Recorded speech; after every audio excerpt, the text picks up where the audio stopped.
ಅಂತಂದ್ರೆ ಮೊನ್ನೆ 19/8/2025 ಘನವತ್ತ ಸರ್ಕಾರ ರಾಜ್ಯ ಸರ್ಕಾರದ ಒಂದು ಒಳ ಮೀಸಲಾತಿ ವರ್ಗೀಕರಣದ ಬಗ್ಗೆ ಒಂದು ವಿಶೇಷ ಸಭೆ ಮೂಲಕ ಸಂಪುಟದ ಮೂಲಕ ಒಂದು ಒಳ ಮೀಸಲಾತಿ ವರ್ಗೀಕರಣ ನಮ್ಗೆ 6% ಮತ್ತು ಇನ್ನೊಬ್ರಿಗೆ 6%, ಇನ್ನೊಬ್ರಿಗೆ 5% ಹಂಗೆ ಆದೇಶ ಹೊರಡಿಸೋದ್ರಿಂದ ಅದನ್ನು ನಾವು ಸ್ವಾಗತ ಮಾಡೋಕ್ಕೆ ಇವತ್ತು ತಮ್ಮ ಮೂಲಕ ಪತ್ರಿಕಾಗೋಷ್ಠಿಯನ್ನು ಕರೆದಿದ್ದೀವಿ.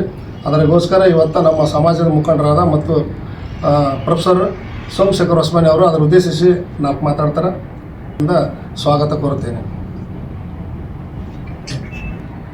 ಹುನಗುಂದ ತಾಲೂಕು ಸಮಸ್ತ ಮಾದಿಗ ಸಮಾಜದ ವತಿಯಿಂದ ಪತ್ರಿಕಾ ವರದಿಗಾರರಿಗೆ, ಪ್ರಿಂಟ್ ಹಾಗೂ ಇಲೆಕ್ಟ್ರಾನಿಕ್ ಮೀಡಿಯಾ ವರದಿಗಾರರನ್ನು ಸ್ವಾಗತಿಸುತ್ತಾ, ಈ ಸಮಾಜದ ಮುಖಂಡರು ಎಲ್ಲರನ್ನೂ ವಂದಿಸಿ ಈ ಒಳ ಮೀಸಲಾತಿಗೆ ಸಂಬಂಧಪಟ್ಟಂತೆ ನಾವು ಇವತ್ತು ಪತ್ರಿಕಾಗೋಷ್ಠಿಯನ್ನು ಕರೆದಿದ್ದೇವೆ. ಮೊಟ್ಟ ಮೊದಲು ಈ ಐತಿಹಾಸಿಕ ನಿರ್ಣಯವನ್ನು ನಾವು ಸ್ವಾಗತ ಮಾಡ್ತಾ ಇದ್ದೇವೆ. ನಾವು ಸುಮಾರು 30 ವರ್ಷಗಳಿಂದ ನಡೆದ ಹೋರಾಟ, ಈ ಹೋರಾಟ ಮಾಡಿದಂಥ ನಮ್ಮ ಸಮಾಜದ ಮುಖಂಡರು ಎಷ್ಟೋ ಜನರು ಇದಕ್ಕೆ ಅಸುನೀಗಿದ್ದಾರೆ, ಸಾಕಷ್ಟು ಸತತ ಹೋರಾಟ ಮಾಡಿದ್ದಾರೆ.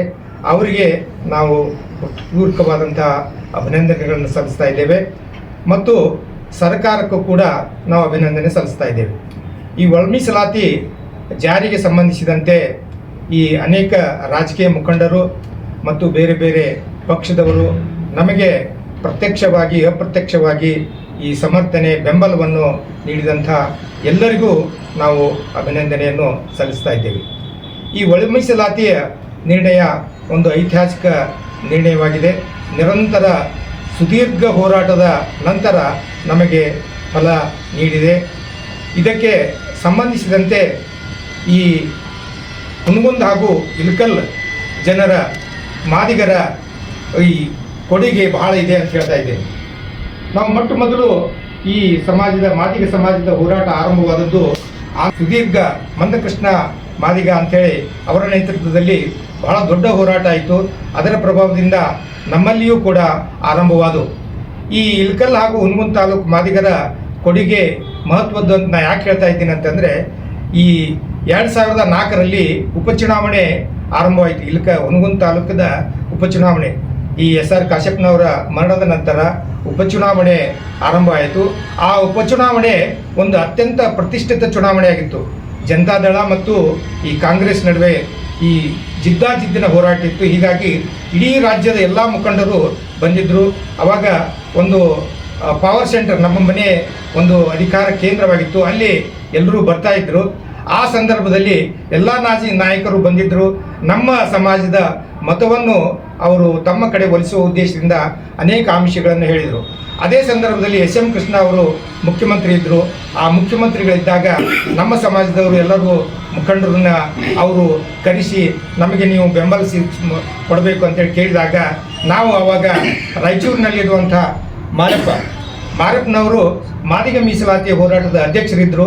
ಅವರು ಕೂಡ ಬಂದಿದ್ದರು. ಅವರು ಮುತ್ತಣ್ಣಪ್ಪನವರು ಮುಂತಾದವರೆಲ್ಲರೂ ನಮ್ಮ ಮನೆಯಲ್ಲಿ ಒಂದು ಮೀಟಿಂಗ್ ಮಾಡಿಕೊಂಡು ನಾವು ಒಂದು ಕಂಡೀಷನ್ ಹಾಕಿ ನಾವು ಮುಖ್ಯಮಂತ್ರಿ ಮೇಲೆ ಒತ್ತಡ ತಂದು ಈ ಕಂಡೀಷನ್ಗೆ ನೀವು ಒಪ್ಕೊಂಡ್ರಿ ಅಂತಂದ್ರೆ ನಾವು ನಿಮಗೆ ಬೆಂಬಲ ಸೂಚಿಸ್ತೀವಿ ಅಂತ ಹೇಳಿದ್ವಿ. ಅವಾಗ ಆಲ್ಮಟ್ಟಿಯಲ್ಲಿ ನಡೆದಂಥ ಒಂದು ಸಭೆಯಲ್ಲಿ SM ಕೃಷ್ಣ ಅವ್ರ ನೇತೃತ್ವದಲ್ಲಿ ನಮಗೂ ಅವರಿಗೂ ಸಭೆ ನಡೀತು. ಆ ಸಂದರ್ಭದಲ್ಲಿ ನಮ್ಮ ಮಾರಪ್ಪನವರು ಮತ್ತು ಇತರ ನಮ್ಮ ಜಿಲ್ಲೆಯ ಮುಖಂಡರೆಲ್ಲರೂ, ನಮ್ಮ ಸಮಾಜದ ಮುಖಂಡರೆಲ್ಲರೂ ನಾವು SM ಕೃಷ್ಣ ಮೇಲೆ ಒತ್ತಡವನ್ನು ತಂದಿವಿ. ಇದಕ್ಕೆ ಅನುಗುಣವಾಗಿ ಅವರು SM ಕೃಷ್ಣ ಅವರು ನಾವು ಒಂದು ಒಳ ಮೀಸಲಾತಿ ಸಲುವಾಗಿ ಒಂದು ಆಯೋಗವನ್ನು ನೇಮಿಸ್ತೀವಿ ಅಂಥೇಳಿ ನಮಗೆ ಭರವಸೆ ಕೊಟ್ಟರಿಗಾಗಿ ನಮ್ಮ ಸಮಾಜದವರು ಆ ಕಾಂಗ್ರೆಸ್ಗೆ ಬೆಂಬಲವನ್ನು ಕೊಟ್ಟರು. ಇದಕ್ಕೆ ಪ್ರತಿಯಾಗಿ ಏನಾಯಿತು, ಅವತ್ತು ಬೈ ಎಲೆಕ್ಷನ್ನಲ್ಲಿ ಜಿದ್ದಾಜಿದ್ದಿಯ ಒಂದು ಚುನಾವಣೆಯಲ್ಲಿ ಕಾಂಗ್ರೆಸ್ ಆರಿಸಿ ಬಂತು. ಆವಾಗ BJP ಅದು ಮುಂಚೂಣಿಯಲ್ಲಿ ಇರಲಿಲ್ಲ, ಕೇವಲ ದಡ್ಡ ಮತ್ತು ಕಾಂಗ್ರೆಸ್ ಇತ್ತು. ನಮ್ಮಲ್ಲಿಯೂ ಕೂಡ BJP ಅವರು ಸ್ಪರ್ಧೆ ಮಾಡಿದ್ರು. ಈ ಜಿದ್ದಾಜಿದ್ದಿನ ಸ್ಪರ್ಧೆಯಲ್ಲಿ ಕಾಂಗ್ರೆಸ್ ಆರಿಸಿ ಬಂತು. ಅದನಂತರ ನಮ್ಮ ಭರವಸೆಗೆ ಅನುಗುಣವಾಗಿ SM ಕೃಷ್ಣರವರು ಒಂದು ಆಯೋಗವನ್ನು ನೇಮಿಸಿದರು. ಈ ಸದಾಶಿವ ಆಯೋಗಕ್ಕಿಂತ ಮೊದಲು ಇಬ್ಬರನ್ನು ಜಡ್ಜಸ್ ನೇಮಿಸಿದರು. ನಮ್ಮ ಚಿತ್ರದುರ್ಗದ ನಿಂತರು, ಅವರು ರಾಜೀನಾಮೆ ಕೊಟ್ಟರು. ಮತ್ತೊಬ್ಬ ನಿವೃತ್ತ ಒಬ್ಬರು ಯಾರು ಜಡ್ಜ್, ನಿವೃತ್ತ ಈ ಜಡ್ಜನ್ನು ನೇಮಿಸಿದ್ರು, ಅವರು ಕೂಡ ಭಾಳ ದಿವಸ ನಿಲ್ಲ. ಮುಂದೆ ಸದಾಶಿವ ಅನ್ನುವಂಥ ನಿವೃತ್ತ ಈ ಜಡ್ಜನ್ನು ನೇಮಿಸಿದ್ರು, ಅವರು ಅಧಿಕಾರವನ್ನು ವಹಿಸಿಕೊಂಡ್ರು. ಆ ಅಧಿಕಾರ ವಹಿಸಿಕೊಂಡ ಮೇಲೇನೂ ಕೂಡ ಅವ್ರಿಗೆ ಯಾವುದೇ ರೀತಿಯ ಸೌಲಭ್ಯ ಕೊಡಲಿಲ್ಲ. ಮುಂದೆ ಈ BJP ಸರ್ಕಾರ ಬಂತು.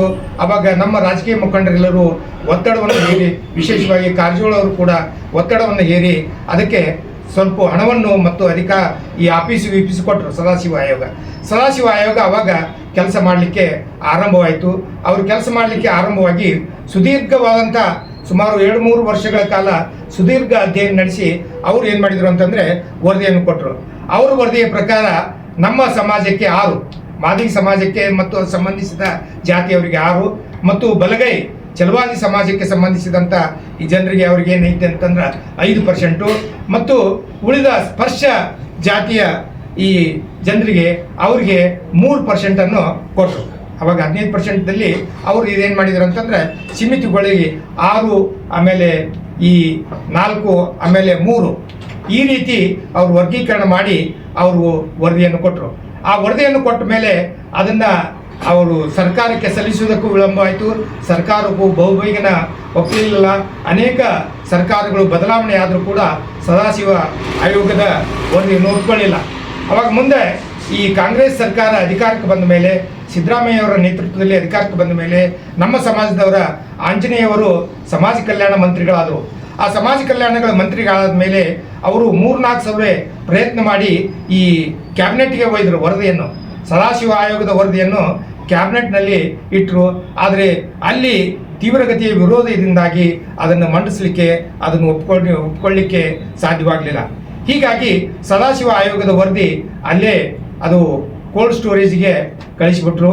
ಮುಂದೆ ಈ ಜನತಾ ಪಕ್ಷ ಅಂದರೆ ಭಾರತೀಯ ಜನತಾ ಪಕ್ಷ ಅಧಿಕಾರಕ್ಕೆ ಬಂದ ಮೇಲೆ ಮತ್ತೆ ನಮ್ಮ ಸಮಾಜದವರು ಒತ್ತಡ ಮಾಡಿದರು. ನಿರಂತರವಾಗಿ ಅನೇಕ ಈಗ ಬೆಳಗಾವಿನಲ್ಲಿ ಅಧಿವೇಶನ ನಡೆದಾಗ ಎಷ್ಟೋ ನಮ್ಮ ಸಮಾಜದವರು ಹೋರಾಟ ಮಾಡಿ ಲಾಠಿ ಎತ್ತಿಂದು ಈ ಜೈಲಿಗೆ ಹೋಗಿ ಸಾಕಷ್ಟು ಹೋರಾಟ ಮಾಡಿದರು. ಅದರ ಫಲವಾಗಿ ಅವರು ಏನು ಮಾಡಿದರು ಅಂತಂದರೆ ಈ ಒಂದು ಸಮಿತಿಯನ್ನು, ಕ್ಯಾಬಿನೆಟ್ ಸಮಿತಿ, ಯಾರು ನಮ್ಮ ಕಾನೂನು ಮಂತ್ರಿ ಮಾಧುಸ್ವಾಮಿ ನೇತೃತ್ವದಲ್ಲಿ ಅವ್ರು ಏನು ಮಾಡಿದರು ಅಂತಂದ್ರೆ ಒಂದು ಕ್ಯಾಬಿನೆಟ್ ಕಮಿಟಿಯನ್ನು ನೇಮಿಸಿದರು. ಆ ಕ್ಯಾಬಿನೆಟ್ ಕಮಿಟಿಯ ಅಂಗವಾಗಿ ಏನು ಮಾಡಿದರು ಅಂತಂದರೆ ಅವರು ಒಂದು ವರದಿಯನ್ನು ಸಲ್ಲಿಸಿದರು. ಅವರು ಏನು ಮಾಡಿದರು ಅಂತಂದರೆ ನಮಗೆ 6%, ಅವರಿಗೆ 5.5% ಅಂದರೆ ಚಲವಾದಿ ಮತ್ತು ಸಂಬಂಧಿಸಿದಂಥವರಿಗೆ 5.5% ಮತ್ತು ಸ್ಪರ್ಶ ಬೋವಿ ಲಂಬಾಣಿ ಈ ಜನರಿಗೆ ಅವ್ರಿಗೆ ಏನು ಮಾಡಿದರು ಅಂತಂದರೆ 4% ಮಾಡಿ ಒಂದು ವರದಿಯನ್ನು ತಯಾರು ಮಾಡಿದರು. ಆ ವರದಿಯನ್ನು ತಯಾರು ಮಾಡಿದ ಮೇಲೆ ಆವಾಗ ಬೊಮ್ಮಾಯಿ ಅವರು ಮುಖ್ಯಮಂತ್ರಿ ಇದ್ದರು. ಆ ವರದಿಯನ್ನು ಏನು ಮಾಡಿದರು ಅಂತಂದರೆ ಇದನ್ನು ಈ ಜಾರಿಗೆ ತರುವಂಥ ಅಧಿಕಾರ ರಾಜ್ಯ ಸರ್ಕಾರಕ್ಕೆ ಇರಲಿಲ್ಲ.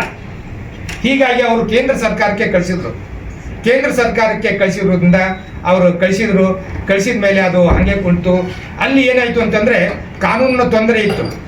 ಅಂತಂದರೆ ಪಾರ್ಲಿಮೆಂಟ್ನಲ್ಲಿ ಪಾಸ್ ಮಾಡಿ ಕಳಿಸ್ಬೇಕಾಗ್ತಿತ್ತು.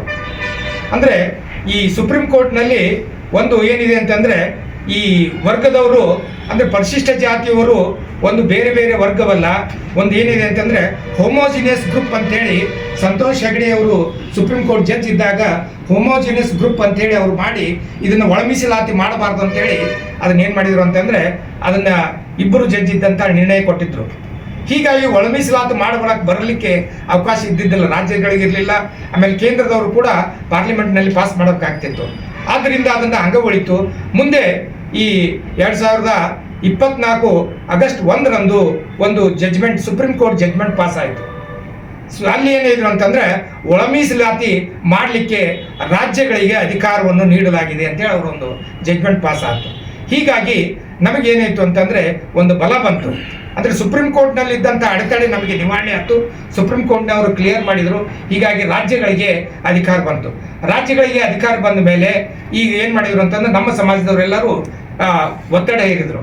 ಈ ಒಳ ಮೀಸಲಾತಿಗೆ ಸಂಬಂಧಪಟ್ಟಂತೆ ತಮ್ಮ ಮೂಲಕ ಜನರಿಗೆ ತಿಳಿಪಡಿಸುವುದೇನಂತಂದರೆ ಈ ಮಾದಿಗ ಮತ್ತು ಮಾದಿಗೆ ಸಂಬಂಧಿಸಿದಂಥ ಜಾತಿಗಳು ಮುಂಚೂಣಿಯಲ್ಲಿ ನಿಂತು ಹೋರಾಟ ಮಾಡಿವೆ.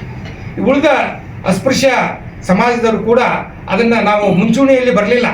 ನಮ್ಮ ಸಮಾಜದವರೇ ಬಹಳಷ್ಟು ಮುಂಚೂಣಿಯಲ್ಲಿತ್ತು ನಿರಂತರ ಹೋರಾಟ ಮಾಡಿರೋದನ್ನು ನಾವು ಕಾಣ್ತಾ ಇದ್ದೀವಿ. ಇದರಲ್ಲಿಯೇ ಕೆಲವೊಂದು ವಿರೋಧ ಅಸ್ಪೃಶ್ಯರಲ್ಲಿ ಅಂದರೆ ನಮ್ಮವ್ರನ್ನ ಬಿಟ್ಟು ಉಳಿದ ಅಸ್ಪೃಶ್ಯರು ಇದನ್ನು ಕೆಲವರು ವಿರೋಧ ಮಾಡಿದರು. ಆದಾಗ್ಯೂ ನಾವು ಎದೆಗುಂದದೆ ನಾವು ಹೋರಾಟ ಮಾಡಿರುವುದನ್ನು ನಾವು ಕಾಣ್ತಾ ಇದ್ದೀವಿ.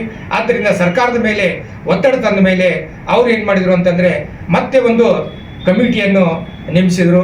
ಆ ಕಮಿಟಿ ಏನು ಮಾಡಿದೆ ಅಂತಂದರೆ ಈ ಎಂಪರಿಕಲ್ ಡೇಟಾ ಬೇಕು ಅಂತಂದ್ರೆ ಸದಾಶಿವ ಆಯೋಗದ ವರದಿ ಬಂದು 10 ವರ್ಷ ಆಗಿದೆ. ಆದ್ದರಿಂದ ಅಲ್ಲಿ ಇರುವಂಥ ಅಂಕಿ ಸಂಖ್ಯೆಗಳು ತುಂಬ ಹಳೆಯವಿವೆ.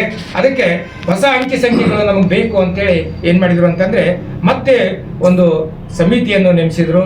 ಆ ಸಮಿತಿ ಏನು ಮಾಡಿದರು ಅಂತಂದರೆ ಈ ನಾಗಮೋಹನ್ ದಾಸ್ ಅವರ ಅಧ್ಯಕ್ಷತೆಯಲ್ಲಿ ಒಂದು ಸಮಿತಿಯನ್ನು ನೇಮಿಸಿದರು. ಆ ಸಮಿತಿಯವರು ಏನು ಮಾಡಿದರು ಅಂತಂದರೆ ಅವರು ಅಧ್ಯಯನ ಮಾಡಿ ಅವರು ಒಂದು ವರದಿಯನ್ನು ತಯಾರು ಮಾಡಿದರು. ಆ ವರದಿಯನ್ನು ತಯಾರು ಮಾಡಿ ಸರ್ಕಾರಕ್ಕೆ ಕಳಿಸಿದರು. ಅವರ ವರದಿಯ ಪ್ರಕಾರ ಮಾದಿಗ ಮತ್ತು ಸಂಬಂಧಿಸಿದಂಥ ಜಾತಿಯವರಿಗೆ 6% ಮತ್ತು ಚಲವಾದಿ ಸಂಬಂಧಿಸಿದಂಥ ಜಾತಿಗಳಿಗೆ 5%, 5% ಅವರು ಕೊಟ್ಟಂತ ಅವರು 5% ಮತ್ತು ಉಳಿದವ್ರಿಗೆ ಏನಂತಂದ್ರೆ ಈ AKAD ಅವರಿಗೆ 1%, ಆಮೇಲೆ ಅಲಿಮಾರಿ ಜನಾಂಗದವರಿಗೆ 1% ಅಂತೇಳಿ ಹೀಗೆ 5 ಭಾಗಗಳನ್ನು ಮಾಡಿದರು. ನಾಗಭೂಷಣ್ 5 ಭಾಗಗಳನ್ನು ಮಾಡಿ ಅವರು 17%ದಲ್ಲಿ ಈ ಇಷ್ಟೆಲ್ಲ ಮಂದಿ ಹಂಚಿಕೊಳ್ಬೇಕಂತೇಳಿ ವರದಿಯನ್ನು ಸಲ್ಲಿಸಿದರು. ಆ ವರದಿ ಸಲ್ಲಿಸಿದ್ರ ಮೇಲೆ ಈ ಕ್ಯಾಬಿನೆಟ್ನಲ್ಲಿ ಆಮೇಲೆ ರಾಜಕಾರಣಿಗಳಲ್ಲಿ ಒಪ್ಪಿಗೆ ಅವರ ಸಮಿತಿ ಏನೇನು ಕೊಟ್ಟಂಥ ವರದಿಯನ್ನು ಒಪ್ಕೊಳ್ಳಿಲ್ಲ. ಅದಕ್ಕೆ ಏನು ಮಾಡಿದರು ಅಂತಂದರೆ ಆ ಸಮಿತಿಯಲ್ಲಿ ಸ್ವಲ್ಪ ಬದಲಾವಣೆಯನ್ನು ಮಾಡಿ ನಾವು ಜಾರಿಗೆ ತರ್ತೇವೆ ಅಂತೇಳಿ ಮಾನ್ಯ ಮುಖ್ಯಮಂತ್ರಿಗಳು ಏನು ಮಾಡಿದರು ಅಂತಂದರೆ ಅದರಲ್ಲಿ ಬದಲಾವಣೆ ಮಾಡಿದರು. ನಮ್ಗೆ 6 ಕೊಟ್ಟರು, ಅವ್ರಿಗೆ 5 ಇದ್ದದ್ದನ್ನು 6 ಮಾಡಿದರು ಮತ್ತು 5 ಭಾಗಗಳನ್ನು ಮಾಡಿದ್ರು. ಅವರು 5 ಭಾಗಗಳನ್ನು ಮಾಡಿದ್ರೆ ಇವರು 3 ಭಾಗಗಳನ್ನು ಮಾಡಿದರು. ಒಂದು 6%, ಒಂದು ಮತ್ತೊಂದು 6% ಮತ್ತು 5%, ಹೀಗೆ 3 ಭಾಗಗಳನ್ನು ಮಾಡಿರೋದನ್ನು ನಾವು ಕಾಣ್ತಿದ್ದೀವಿ. ಮಾದಿಗ ಮತ್ತು ಮಾದಿಗಕ್ಕೆ ಸಂಬಂಧಪಟ್ಟಂಥ ಜಾತಿಗಳನ್ನು A ಅಂತೇಳಿ ಮಾಡಿ ಅದಕ್ಕೆ 6% ಕೊಟ್ಟಿದ್ದಾರೆ. ಚಲವಾದಿ ಮತ್ತು ಚಲವಾದಿ ಸಂಬಂಧಿಸಿದಂಥ ಜಾತಿಗಳಿಗೆ ಏನು ಮಾಡಿದ್ರು ಅಂತಂದರೆ ಅವರಿಗೂ 6% ಕೊಟ್ಟಿದ್ದಾರೆ. ಬೋವಿ ಮತ್ತು ಲಂಬಾಣಿ ಮತ್ತು ಇತರ ಜಾತಿಗಳಿಗೆ ಸಂಬಂಧಿಸಿದಂಥ ಜನರಿಗೆ ಏನು ಮಾಡಿದ್ರು ಅಂತಂದ್ರೆ 5%, 6, 5% ಮಾಡಿ ಅವ್ರು ಏನು ಮಾಡಿದ್ರು ಅಂತಂದ್ರೆ ಕ್ಯಾಬಿನೆಟ್ನಲ್ಲಿ ಇಟ್ಟು ಪಾಸ್ ಮಾಡಿ ಅದೇ ಅಧಿವೇಶನದಲ್ಲಿ ಕುರಿತು ಅಧಿವೇಶನದಲ್ಲಿ ಘೋಷಣೆ ಮಾಡಿದ್ದಾರೆ. ಆ ಘೋಷಣೆ ಮಾಡಿ ಇತ್ತೀಚೆಗೆ ನಾವು ಸರ್ಕಾರದ ಅಧಿಕೃತ ಆದೇಶವೂ ಕೂಡ ಬಂದಿದೆ. ಇದರಿಂದಾಗಿ ಇದು ಒಳ ಮೀಸಲಾತಿ ಏನಿದೆ ಅಂತಂದ್ರೆ ಆದೇಶ ಜಾರಿಗೆ ಬಂದು ನಮಗೆಲ್ಲರಿಗೂ ಸಂತೋಷವನ್ನು ತಂದಿದೆ ಅಂತೇಳಿ ಈ ಮೂಲಕ ನಿಮ್ಗೆ ಹೇಳ್ತಾ ಇದ್ದೇನೆ. ತಮಗೆ ಮನವಿ ಮಾಡ್ಕೊಳ್ತಾ ಇದ್ದೇನೆ. ಇದನ್ನು ಬಳಸಿಕೊಂಡು ಈ ಸಮಾಜದವರು, ನಮ್ಮ ಸಮಾಜದವರು ಇದನ್ನು ಸರಿಯಾದ ಸದುಪಯೋಗ ಪಡಿಸ್ಕೊಳ್ಬೇಕಂತೇಳಿ ತಮ್ಮ ಮುಖಾಂತರ ನಾನು ನಮ್ಮ ಜನರಿಗೆ ಹೇಳ್ತಾ ಇದ್ದೇನೆ.